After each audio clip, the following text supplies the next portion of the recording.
4. Please silence your phones. Please stand for the Pledge of Allegiance.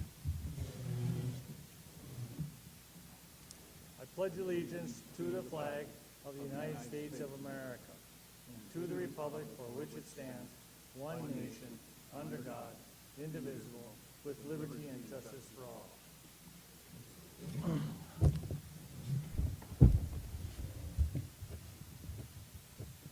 Let the record reflect that Director Lotiger, Director Schoberg, and Director Sundquist are not here.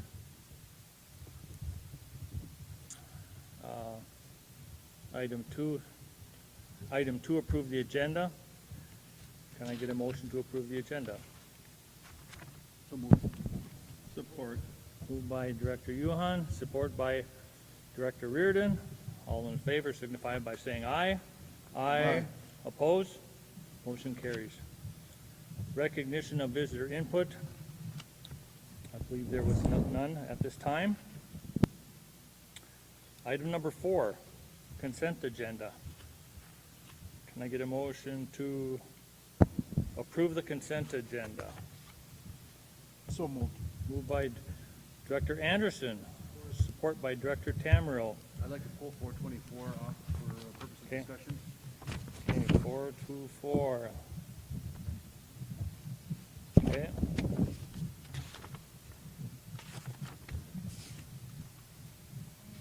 So you just want to, just for discussion? Yep.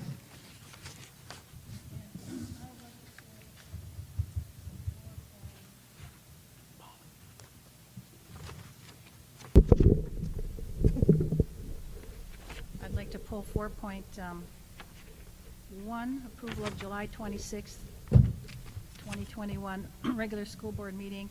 Those were the ones we spoke about correcting. I've sent some information to Stacy Lampa without time for that to get to the board for this meeting. So I'd just like to pull that for the next meeting. I do believe, I was just informed that that your corrections were made to Stacy, but it was too late to get it into the. There, Okay. my corrections, I have corrections. Okay. And I'd like that pulled and put Okay. to the next meeting. I Okay. just talked to Okay. Stacy before the meeting too, and she Okay, suggested very good. them You for the make, next meeting. note of that, Stacy, that you'll send the corrected meeting minutes, pull it and send the corrected meeting minutes for the next meeting. Okay, any more discussion on the consent agenda? Okay, all in favor of the consent agenda minus the removal of 4.1, and for discussion 424, signify by saying aye. Aye. Opposed? Motion carries. Okay, so John, when did you want to, you want to put, what do you want to? 5.5, we're moving item 4.24 to 5.5 for discussion. 5.5. Our policy says that our consent agenda items that are pulled are discussed right after the consent agenda. Okay. All right, so go ahead, Mr. Johan. All right, I pulled that because the discrepancy in pay for the Evelyn coaches compared to the Virginia coaches, is that going to be, how are we going to rectify that? I mean, there's the football coach is getting paid $900 more than the one from the Evelyn Gilbert side. So how are we going to do that?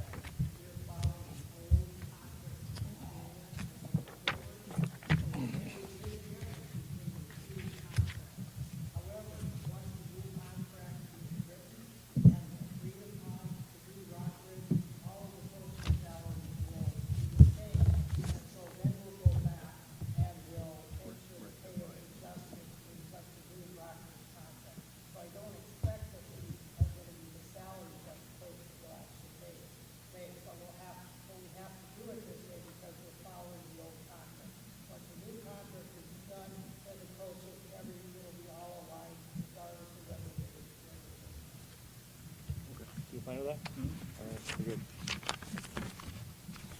Bill, I noticed, and correct me if I'm wrong, but under the consent agenda, item number 49, the out-of-state travel approval for Noel, it's on our agenda, but is it officially on the board book agenda to the public? Has that been pulled, Noel, or not? I would assume it would be. Is it on the board book agenda? Yeah. What hasn't, Four- it hasn't been pulled? 449. Okay, 449. 449. Okay, I just wondered if you could tell us a little bit more about that. And what, There. we have no details. There's nothing in our packet about the details and the cost and what that one is about. Sure, members of the board, I'd be happy to explain what that is. What that is anytime an employee of the Rockbridge District goes out of state, that individual needs board approval. So there is a strategic planning train-the-trainer in Kansas City in early November. It's put on by probably the preeminent group who does strategic planning in schools throughout the United States. And so I would like permission from the board to attend that out of state. It's in my contract that I get X number of dollars for conferences, conventions a year. However, the board still needs to approve it, so that's why it's on the agenda. And we already did, and we already Yep. did approve it. But that's word of explanation as far as what it's for. Okay. Do we have a cost for that? Estimated cost? The cost was I think it was $2,000.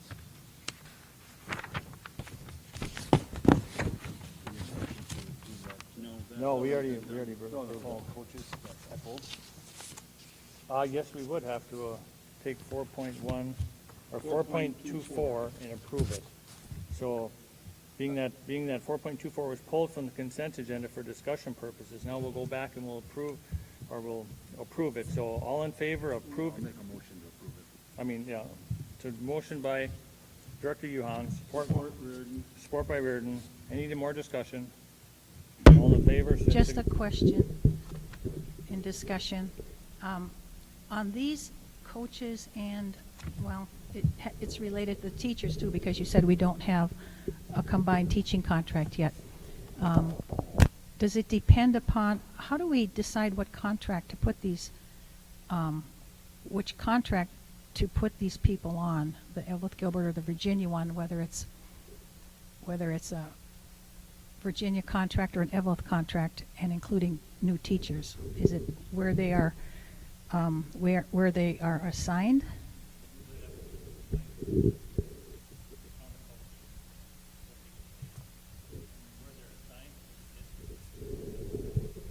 Well, now we're at Rock Ridge, and these athletic coaches that, I don't know how many are left that are just Evelyn Gilbert coaches and how many are just Virginia coaches, but any that are combined Rock Ridge. So I can answer that, Director Sorkin. What happens is wherever any teacher or coach, whoever hires them, so if they were originally with the Evelyn Gilbert district or the old Virginia district, that's easy. They're just following that contract. So for example, if we have a coach who we're hiring and that coach is working in the Evelyn Gilbert High School, then that person is following the Evelyn Gilbert contract. So that's how we're deciding any new hires where they're going. It's primarily where their job responsibilities are. That's correct. And if we have new hires, people that haven't been in the district before, how do we determine what contract they go under? We look at where they are mostly coaching or teaching, and that's where the decision is made to hire them under that contract.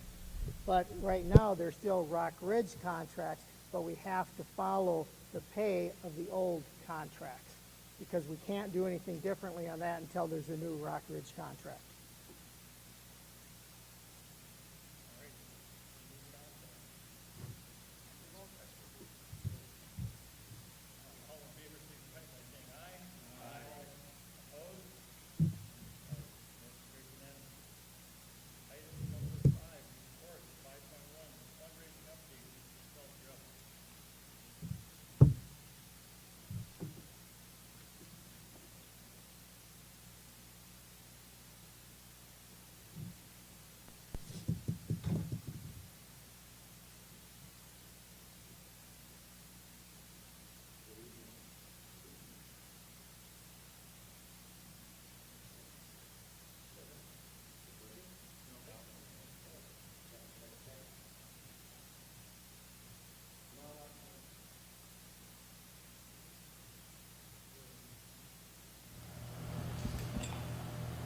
me break into song here. There it is.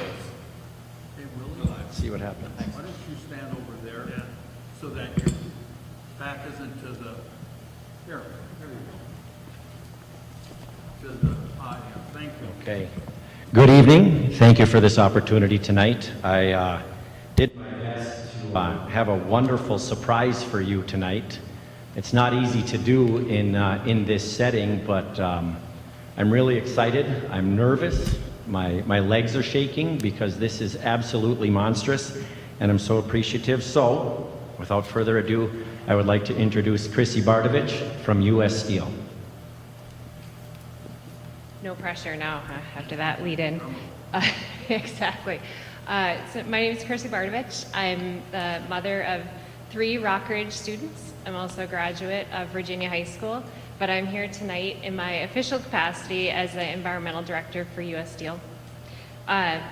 U.S. Steel has a very long tradition of supporting supporting education, and continuing with that tradition, I'm very pleased to announce the sponsorship of the U.S. Steel Gymnasium in the amount of $350,000 on the Rockridge campus. So our employees and our families are very, you can see why we're excited. But our employees and our families are looking forward to many years of events in the U.S. Steel Gymnasium.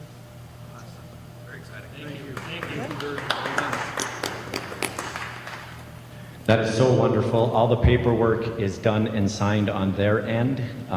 Stacy will be sharing that with you. You'll be able to see it and obviously go through the motions of hopefully approving it at the next meeting. And we look forward to that. U.S. Steel does have a press release ready. They'll be putting stuff out probably tomorrow morning about this wonderful venture. So, Chrissy, thank you. You were so instrumental in this. I can't tell you enough. Thanks, thanks, thanks. This is wonderful. Thank you, U.S. Steel. This is going to be absolutely wonderful. Thank you.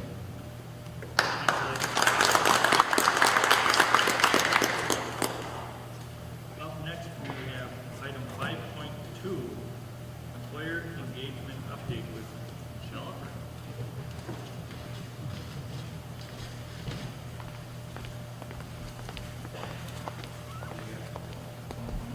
Good evening, everyone. This is going to be very anticlimactic after that big announcement. Thank you, U.S. Steel. So I'm here tonight to just give you an update on where we are at as a district with employer engagement. You should have a handout in your packet entitled Rockridge Sector Meetings, June 2021. That's the basis of my short presentation here tonight. We really had an amazing June after what was a very difficult year, as you can imagine.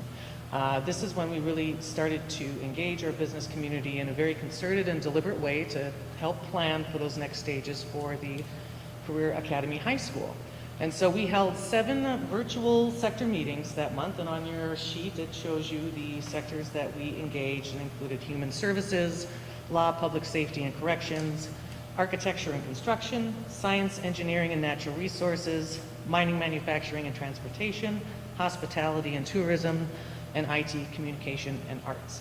And these were in addition to 2 meetings that we had held earlier in the year. One was focused on healthcare, and the other one was focused on general business operations. And we really had a fantastic turnout in all of these meetings. We had over 100 people participate from what I call 89 different organizations, because St. Louis County had something like 13 different departments participate. The DNR had 6 different departments. So really almost 90 discrete organizations participated in these discussions. And once again, as I've reported in the past, really, really overwhelming support for what we're trying to do with the high school, and so many people rallying around the idea and offering to help. And so we gathered a tremendous amount of data and insight that will be very useful as we move forward in designing curriculum and experiential learning opportunities. We did a little bit of legwork ahead of the meetings because we really wanted to hit the ground running. We scheduled 2 hours for each of these meetings. We wanted to make the most of those conversations. And so ahead of each meeting, there was a survey sent to professionals from all aspects of these different sectors, asking about 4 different things. The first thing we asked them to do is rank the 21st century skills that were most important to their field.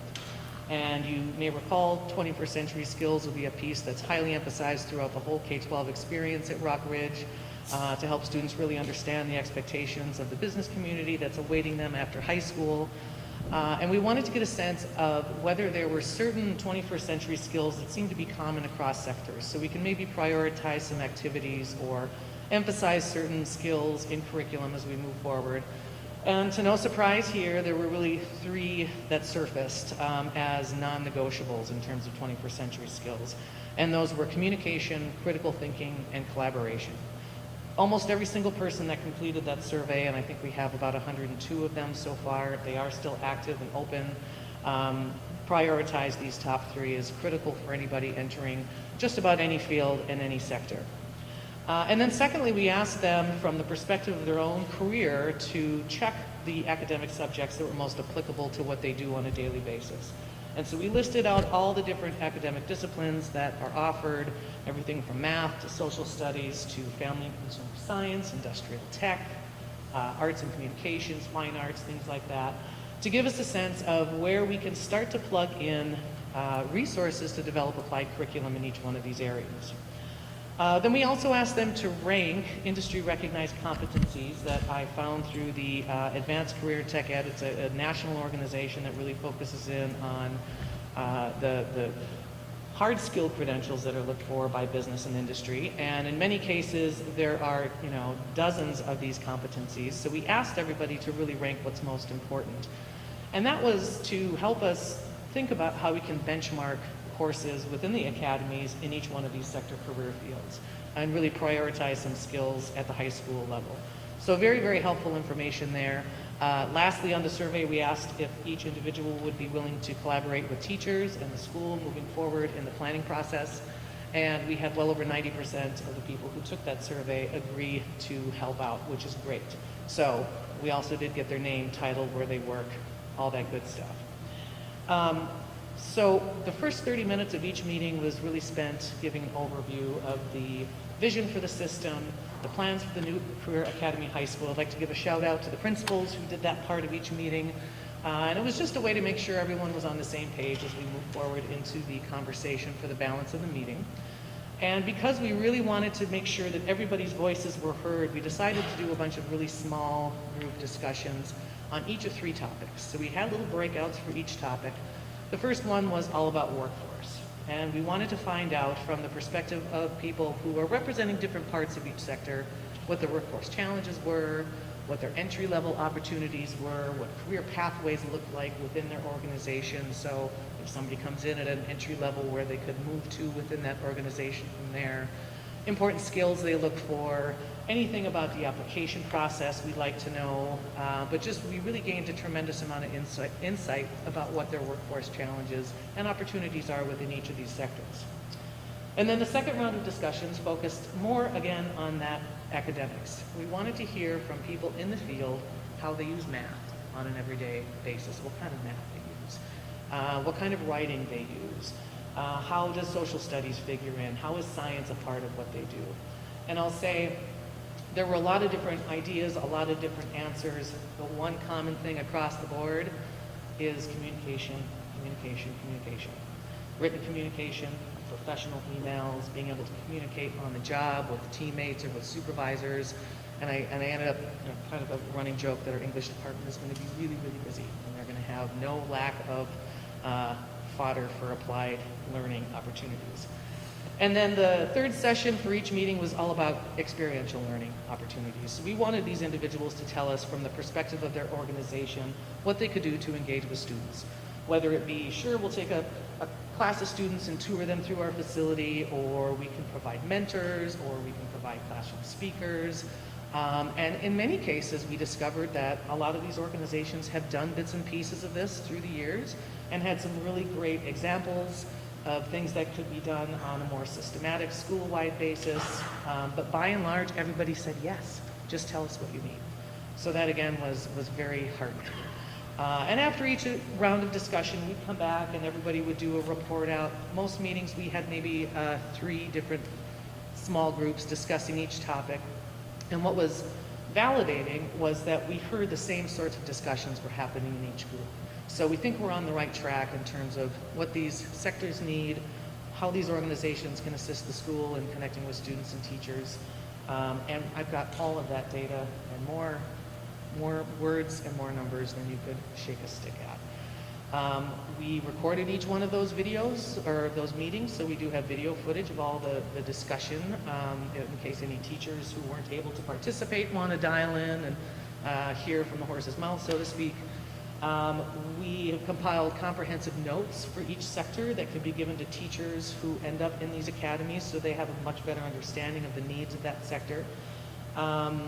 I'm in the middle right now of kind of doing an analysis of skills needed across the board because there's a lot of things that are not going to be academy specific, like the communication piece, public speaking, or just being able to articulate ideas or make professional presentations.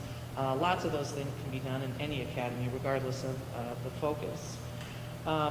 But we really gathered a tremendous amount of information, and the one thing I'm most excited about is the number of collaboration opportunities we have moving forward. So I've taken all the data that came from the surveys and from the meetings, and I've put together a spreadsheet by academic discipline with a list of all the people that said they use that subject in their jobs, their contact information, any ancillary comments they made out of the survey. And my hope is as we move into this next year, after we get through the initial months of the first days of school, that we can start to utilize PLC time or in-service time to really be deliberate about connecting a department with a group of professionals who are interested in that topic. So they can really start to talk through applied learning lesson plans, activities, and ways that those individuals can connect with teachers and students. So I view it as an extraordinarily positive start, pretty widespread one too, for engaging the business community, and just wanted to come here and present that information to you, answer any questions you may have, but just to leave you with the thought that there is a tremendous amount of support for the new school and really the new district as a whole, very widespread. It's kind of a feel-good sort of thing. So with that, are there any questions? Michelle, you referred to something that was in our packet, but I don't find anything in our packet. Oh, just that flyer. Okay. Yeah, I thought that's that. my report, so to speak. Any other questions? Very exciting. Good job. It is good. Keep up the good work. We've got good things ahead. All right, thank you. Thank you very much. Item on the agenda is 5.3, excess furniture sale and shop auction update. We're having some audio pickup problems up there. Make sure that their microphones are on. Make sure it's talking to the microphone.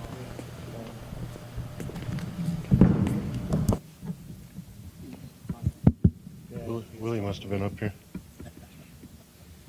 So we got Mr. Carey up here. He's going to talk about the excess furniture sale and shop auction update, if there was audio. So I just wanted to give you guys a brief update on where we're at with selling excess items. On August 9th and 10th, we had our first of many sales, if you will, rummage sale. And this particular one was, we cleaned out the basements of most of our facilities. And it was lots of old student desks, tables, bookshelves, stuff that hadn't seen the light of day in about 40 years. And we moved it all over into the Gilbert gyms. I would say from a financial standpoint, it wasn't that great, but we had great turnout. We had over 200 people show up. We had over 800 items go out the door. We ended up making about $1,500 or so. But I think the big thing is that the public had a chance to actually view the stuff and have a chance to buy it if they wanted to. So that was good. On a better financial note, we had excess shop equipment that we aren't going to use next year. There's lots of shop equipment, and we did have some questions as to why are we selling stuff now. And the answer is we have stuff that we are not going to use next year, and it's not going to the new school. Then we're going to have some more stuff next summer that we aren't going to use the following year and isn't going to the new school. But there is some stuff that is going to go to the new school, and we are going to purchase some stuff as well. So this auction was a do-bid auction. It did really well. We ended up with about $53,000 for the school, so that was a successful campaign. We also have, right now, we have hockey jerseys online that's doing pretty good. We have 2 more days of that, and then next up I have band uniforms, football uniforms, and track uniforms in the can. So that'll be coming up in the next few weeks as well.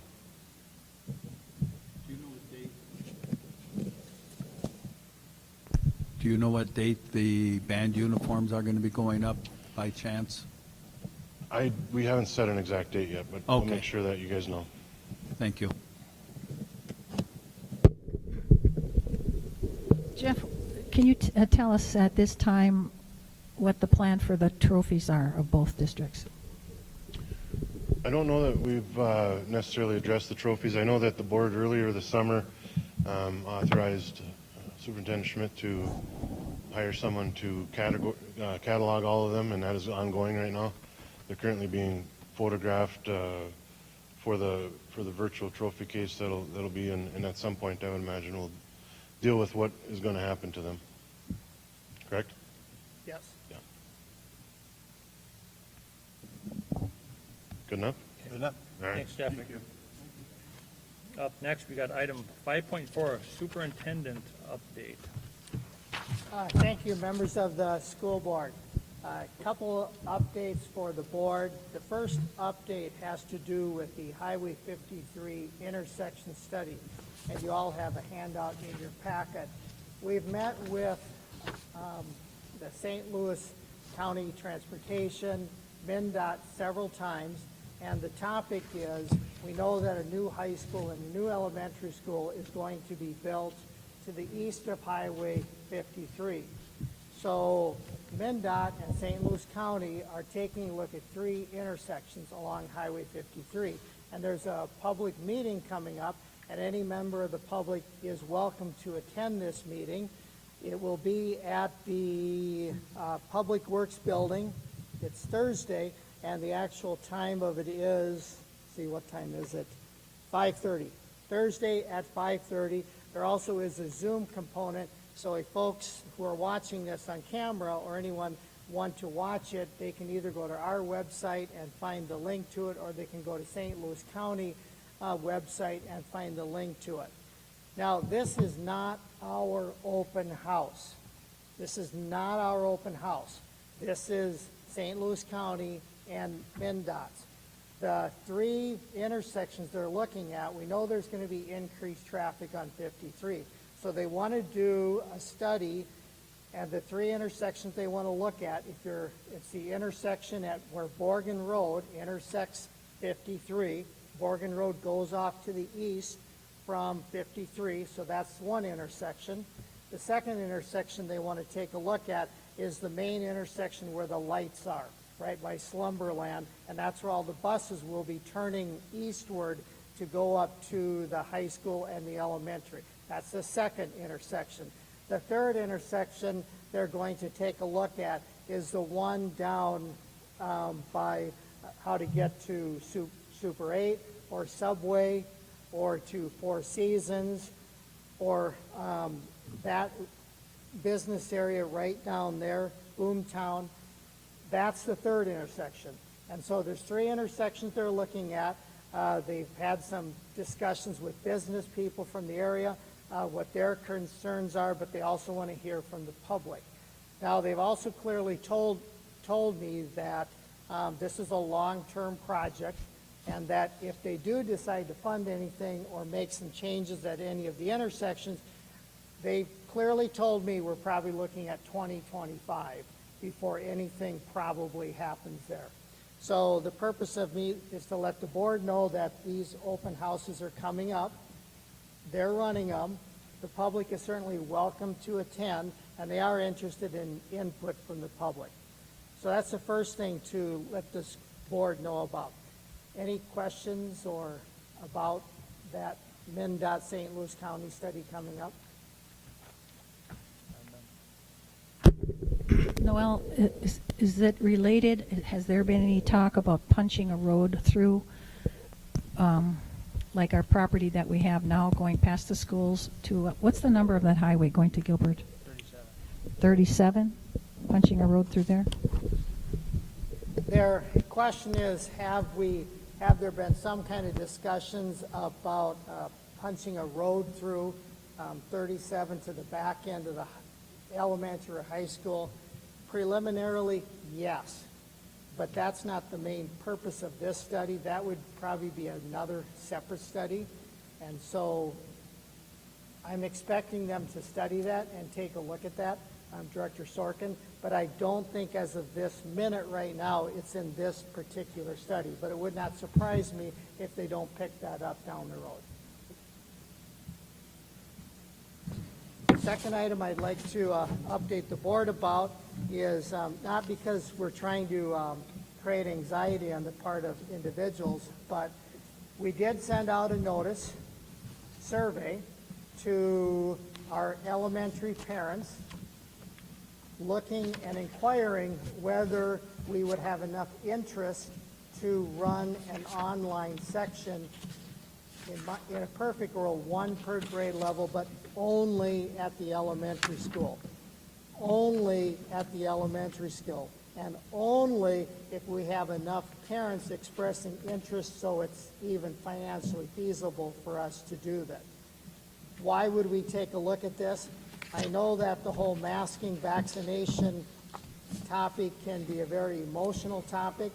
When we look at what the CDC is saying, what the Minnesota Department of Health is saying, masking, immunizations, we know that at the high school level, immunizations are available for 7 through 12. There are no immunizations available for elementary school kids. You have clearly heard from the people who don't want masks, and you've clearly heard from the people who are not in support of that. There also are parents who also are concerned, but for different reasons. They're concerned about sending their child to a room where kids are not wearing masks, or where it's voluntarily, and where maybe there's some kids who are not vaccinated or a larger percentage not vaccinated. So we're taking a look to find out, do we have enough interest where we could run a section?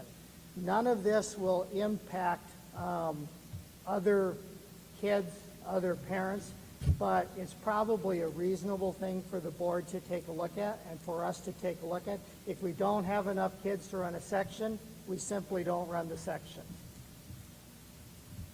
If we do have enough to run the section, online section, then we will run the section.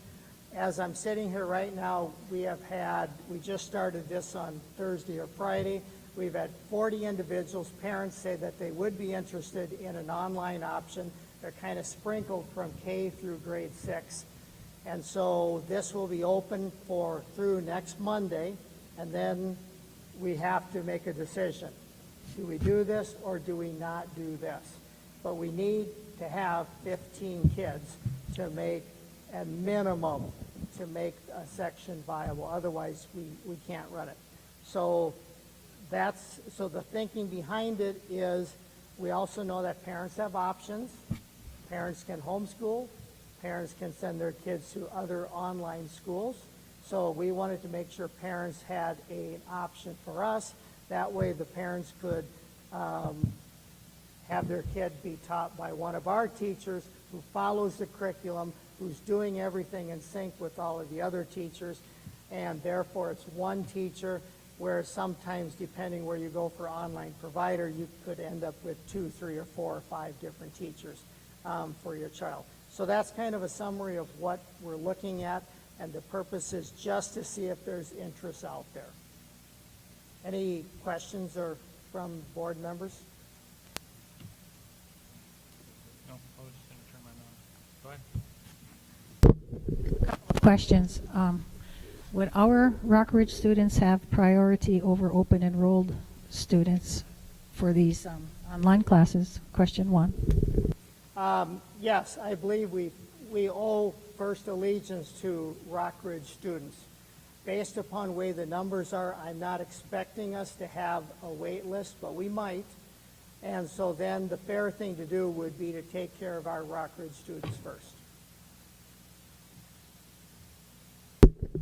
Okay, thank you. And the second question is, would the teachers teaching these online classes, would they have only online students, or would they have online and in-person students like some had this past year, which, as I understand, was overwhelming?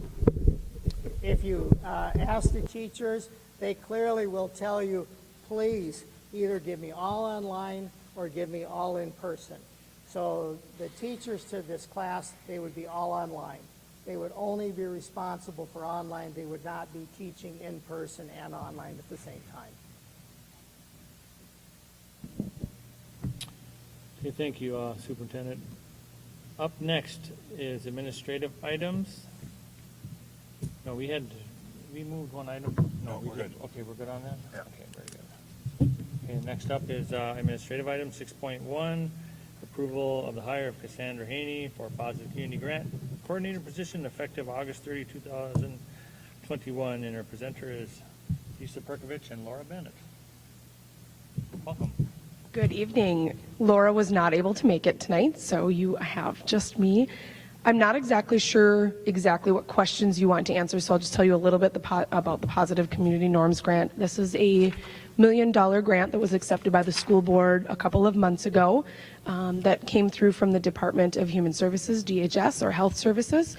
That position now has, the funding has been received within the district, and so now we can hire a coordinator to begin the initiative with the primary goal of reducing or delaying substance abuse within Rockridge students, so specifically focusing on the reduction and the delay of use in alcohol, nicotine, and marijuana.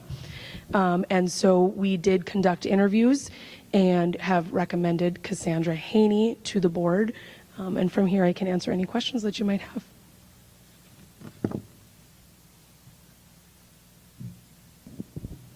Any board members have any questions? All righty, so 6.1. We got a motion by Director Reardon, support by Director Director Anderson to approve 6.1. Any discussion? None being had, all in favor signify by saying aye. Aye. Opposed? No. Motion carries. Item 6. Thank you. Item 6.2, thanks, Lisa. Item 6.2, consider approval of high school baseball co-op beginning with spring of 2022. Presenters Chad Hazelton. We're getting taller. You weren't going to bend down, were you? I wasn't going to bend down.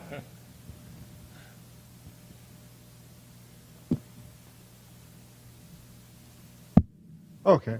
Good evening. For those of you who haven't met me, I'm Chad Hazelton. I'm the new activities director over on the Eveleth Gilbert campus. And discussion came about mainly from the Eveleth side about baseball numbers for the upcoming spring. The baseball numbers for the varsity team up there in grades 9 through 12 look extremely low, somewhere in the 11 to 13 range. So there was some discussion that started that ended up in an extracurricular committee discussion about combining the two programs a year early. At that committee discussion, the 3 board members there were in favor of moving forward right away with it to move forward for safety concerns, and it just made sense because of the low numbers. The coaches wanted an opportunity to speak to their players. We gave them that. We met with the coaches. Mr. Lampa and myself met with the coaches last week, and the coaches surveyed their kids and their parents and found that there was a majority of support to combine the two programs this year. So with that, we went back to the committee. We said we've talked to the coaches that we would like to move forward with combining the two programs a year early, starting this spring.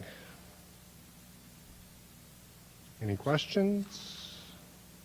All right. No Thank you. I have a question. Yeah. Is this the only sport that we will have, or will we have co-coaches, or do we have co-coaches in any sport? It'll be co-coaches this year, just like we have with the other sports. Oh, the other ones we have co-coaches? Football, cross country, track and field.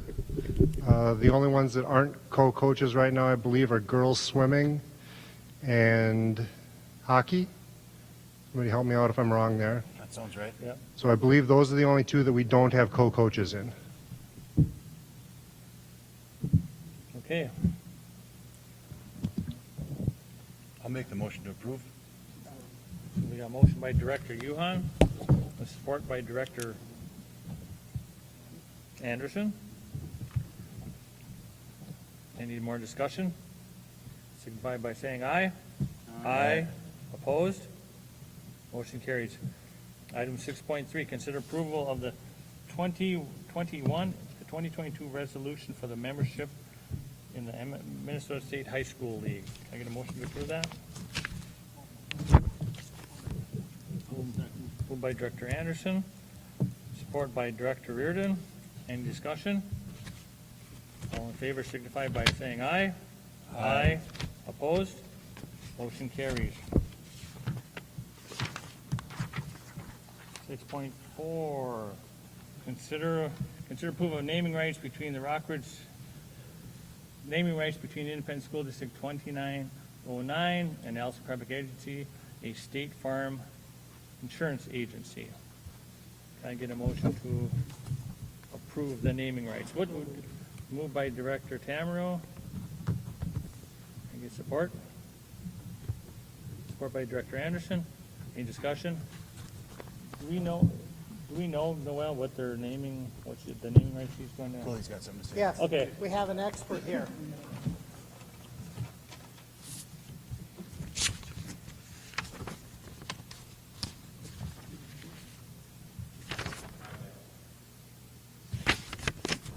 Beck, as noted in there, Allison Krybeck Insurance and State Farm bought the entire scoreboard on the varsity baseball field. Therefore, her name will be on the varsity baseball field scoreboard.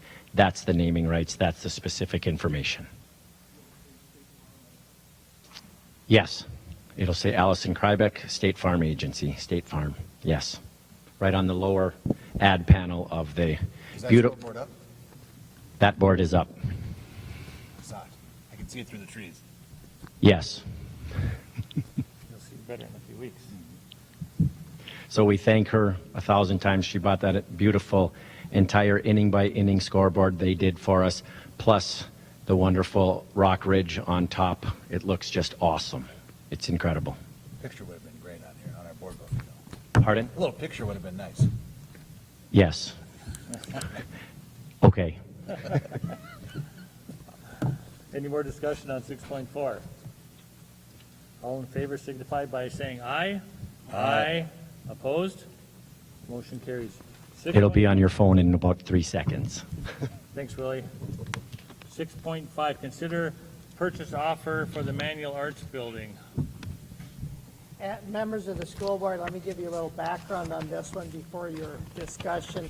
This one is on the agenda because there is an agreement between the city of Eveleth and the old Eveleth School Board that Rockridge has inherited. That agreement is still there, and there are certain criteria that needed to be met. This offer that you have, this person did attempt to put something in each one of the 6 areas. The reason why it's on your agenda is that this is a unique property. It is on the National Historic Registry list, and we are going through a process to have it be removed from that list, especially because we need to do that if the building is going to demolish. However, as part of the process for going through this, you have to deal with the Minnesota Historical Society, and there's some other processes you have to go through. One of the processes you have to go through is, was the building up for sale? Did you attempt to find a viable buyer? Was there a viable good offer made or not? So it is in the board's best interest, because it's on the National Historic Registry, to consider this purchase offer. And what you do with it is up to you. It's your decision. But it is important for the board to at least talk about it and make a decision, yes or no, as far as what you want to do with this particular property.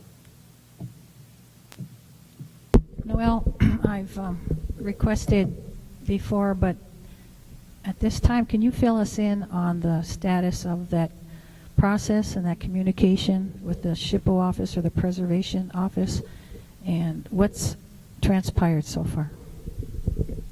So the process on it's quite a process to have a property be delisted from the historic registry. It does involve the city of Eveleth. They have a responsibility to also. They have engaged that. We have been working on this for several months. It would not surprise me if this did not continue for several more months as far as the process, because from the Minnesota Historical Society, they obviously want to make sure that the communities have exhausted all reasonable options to repurpose, to sell, or to do something with the buildings. And Minnesota is very unique in the nation. It's a much more detailed process than it might be in some other states. So Director Sorkin, we're working through the process. I can't say when that will occur, but it does involve us. The attorneys are working on it, and the City of Evelyn is also working on it because they have a role to play on that. So if the board does not accept this purchase offer, we will continue with that process. The City of Evelyn, what is their specific role in this? Do they have to fill out an EAW environmental assessment worksheet, and have they done that yet and submitted it? Could you say that again? I had a hard time. I was wondering if the City of Evelyn, first of all, what their role in this is, and I understand that they have to submit an EAW environmental assessment worksheet. Has that been done and formally submitted to the SHPO office? We have submitted what we're supposed to submit from the school district point of view. Now it goes to the City of Evelyn, and the City of Evelyn we can't do it. The City of Evelyn has to be the responsible party. They have some paperwork that they have to do on their end of the equation. Jeff Carey's been working on that project with the City of Evelyn and also with us. So they have a complete, unique part of it that they need to do because the property is in the City of Evelyn. And do you know if they have done that yet or not? And the second part is, what was our input so far? The City of Evelyn is in the process of that. I do not know exactly where the City of Evelyn is in that process, but again, this likely will be a several-month process for them to go through that because there's some legal requirements that they have to do that the City of Evelyn is involved in. And what has the school district contributed so far in this process? What has who contributed? The school district, Rock Ridge. There's a form that we need to complete. A lot of it has to do with what's the history of the building, how long was it for sale, who was in the building, how long has the building been vacant, square footage of the building, is the building in use, power to the building, and we have submitted that form to the state, and the state came back and asked for some additional information, and we submitted that form to the state. As I'm sitting here right now, I don't believe that we can do anything else until we wait for the City of Evelyn to finish their process. So then, I guess I'm not sure why we are considering this purchase offer at this point in time, not knowing what the Preservation Office is going to say or respond, or if whatever the process is and what the results are. And doesn't that have an effect on any purchase offers? It is my recommendation that the board consider this, because the key is just because you have an offer doesn't mean it's a viable offer, doesn't mean, and the Historic Society understands that. So just because somebody makes an offer on a building, that doesn't mean everything grinds to a halt. But however, from your point of view, you have an offer, whether it's viable or not. Here we go again. We've talked about this. Does he have the financing to go through? Does he have the monetary backing? That is something that we're bringing here because it is not worth it for you to wait until the entire process is done. This could go on years and years. Some of this stuff goes on for a long period of time. If you don't believe this is a viable offer in front of you, you can say no, and then we're done. And then we would relay that information on to the state. So this is the first time that I remember that this board has approached or considered this purchase offer formally, because it is different than the other ones. This one is only for the manual training building. And so you're asking us now at this board meeting to decide whether it's viable or not viable? I am asking you to consider the purchase agreement. It is in your best interest to consider it. I'm not the school board. I can't make decisions for the school board on topics like this. And so, yes, I would be. There is no point in waiting, because where the process we're going through with the city of Evelyn and what we're doing is to remove the designation of it as a historical place. Once that designation is removed, then we'll be back here. Pat Gallagher will be back here, and then you will have nothing preventing you from taking the building down. So again, saying that that's a pretty complicated, or there's a lot of information to consider about the viability or not viability, or the lack of viability to a purchase offer, and unless we discuss it in detail at this board meeting, I think it's a snap judgment and a snap decision one way or the other. And I think I remember some memo coming from you, Noel, that you had attorneys look at this offer, and it's my recollection that they determined that it was viable, even though they thought it was maybe not a strong viability. And so therefore, I don't know, looking into the viability. This is the offer, it's probably viable, and it's up to the board here as we sit at 6.5 to make a motion whether we can reconsider it. With little or no discussion, and it's a very, purchase offer is a complicated thing. So unless we have some detailed discussion, I don't know about even considering it. Yeah, we have, let's make a motion, first, because, we're kind of going backwards. We're having discussion first before we even considered. Well, Noel suggested he talk to us about it before we even stepped into a motion. I'll make a motion that we postpone this decision until we maybe even have a special meeting, at least a committee meeting, to discuss the fine points of this and point by point decide whether those areas, those 1 through 9 or A through F or whatever they were, are met, are not met. As I remember, Mr. Colello even said that he would guarantee a bond-like thing of $100,000. They're so sure that they can make this happen. I do believe that was on the high school. That was just the high school. Junior high. And just on the junior high. Well, anyway, I think we need to consider the viability of this offer in more detail and take more time. So we got a motion on the table to postpone this till further discussion. Is there any support? I'll support it. Supported Dr. Tamero. All in favor to postpone 6.5 till further discussion signify by saying aye. Aye. Motion fails for lack of support. Excuse me. Signify by, or all in favor signify by saying aye. Opposed? Aye. Okay, we'll move on to 6.5. Consider purchase offer presented for the Manual Arts Building. Can I get a motion to consider the approval of the Manual Arts Building?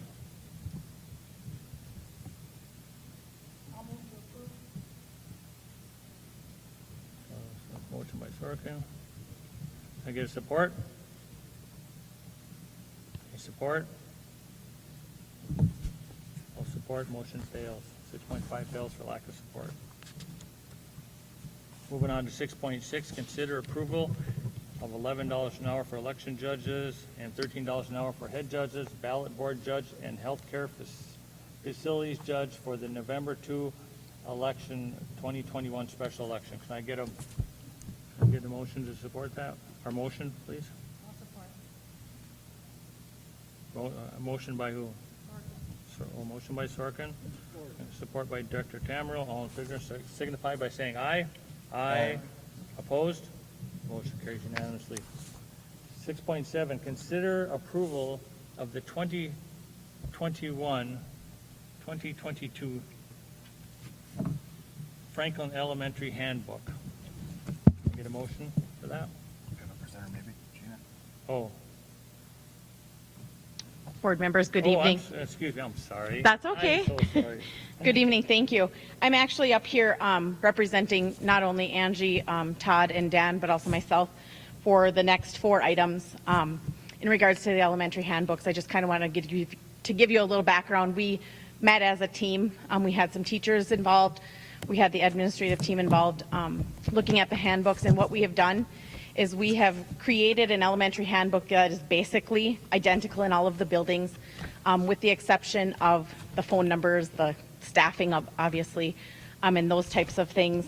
And then we have also added into our handbooks the attendance. We've streamlined our attendance K through 12 on how we are looking at that. So all of our handbooks, as you see, are fairly similar with all of what we have in there, except for our specifics for our buildings. So. Other than that, Sheena, you said they're basically the same, except for a few things besides the dates and stuff. Are there any other differences? It is, I can't understand a word you're saying. Oh, are there any other differences than those clerical things that you discussed? You said they're basically identical. They're basically identical. The changes would be like my building time is a little bit different than those building times. Other than that, I Nope. mean, are like discipline policies and things like that identical? The policies come directly from our Okay. board policies. Well, I use that as an example, but anything else like that might be different? Not that I know of, no. Okay. Any other questions? Okay, thank you. Thanks. Okay, get a motion to consider. Support. Motion by Director Tamro, support by Director Yuhan. All in favor signify by saying aye. Aye. Opposed? Motion carries. 6.8, approval of the 2021-2022 Nell Sheen Student Handbook. Support.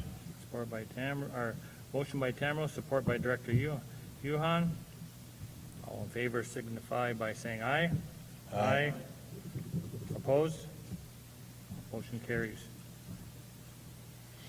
6.9, consider approval of the 2021-2022 Parkview Elementary Student Handbook. Motion by Director Reardon. What I'm forgetting to do here is adding any discussion into any of this.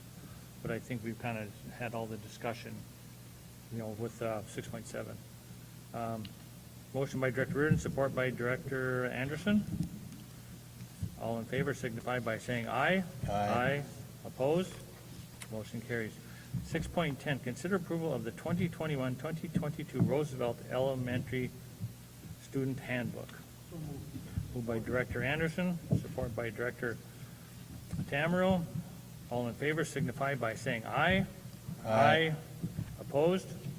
Motion carries unanimously. Number 7, unfinished business. Is there any unfinished business?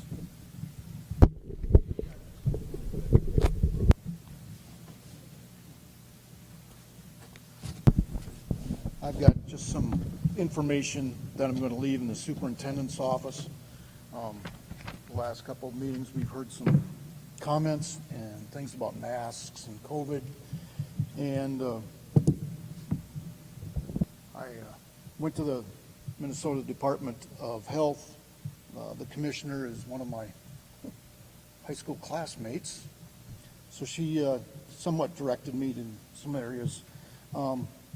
But the information is from the CDC, the Mayo Clinic, Johns Hopkins, Vanderbilt University, the state of Minnesota with the administrative rules and things like that. If board members would like to see this, I'll leave it in his office. But she was very cordial, and it was very good discussion. So just a heads up of what I'm going to leave. Thanks, Marie. Was that unfinished business or more of board member topics?